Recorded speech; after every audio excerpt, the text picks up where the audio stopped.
నీ దగ్గరికే వస్తున్నాను కృష్ణ.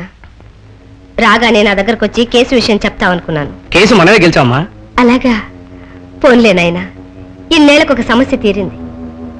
అది తీరేసరికి అలవాటు ప్రకారం మరోటి తలెత్తింది. ఏమిటమ్మా? పిల్లలు దక్షిణ దేశం తిరిగి నిన్ననే వచ్చారు. భవానీ బాబీ చాలా చనువుగా ప్రవర్తిస్తున్నారు. వాడికి పరాయి దేశం వాడు చేతులు దురుపుకు చక్కా పోతాడు. ఏదైనా జరిగితే మనం గొంతు పిసుక్కు చావాలి. వద్దు వద్దంటున్నా దాన్ని వాడితో ఊళ్ళు పంపించావు. చూడు ఇప్పుడేం జరుగుతుందో. బీనా తెలివి తక్కువదేం కాదమ్మా. స్వేచ్ఛ కోరుకుంటుందే తప్ప హద్దు దాటదు. నాకు ఆ నమ్మకం ఉంది కనుకనే వెళ్ళనిచ్చాను. ఏమిటో కృష్ణ, ఆ రాహుల్ అదో పద్ధతి, ఈ పిల్లది ఇదో పద్ధతి. చివరికి నువ్వు కూడా వాళ్లతో చేరి నన్ను బాధ పెడుతున్నావు. నేనేం చేశానమ్మా?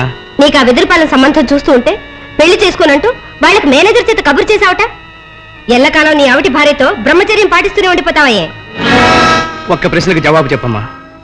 ఈ ప్రమాదం రుక్మిణి కాక నాకే జరుగుంటే ఈ అవుటి కొడుకు నుంచి దూరం చేసి రుక్మిణికి నువ్వు రెండో పెళ్లి తలపెట్టేదానివా?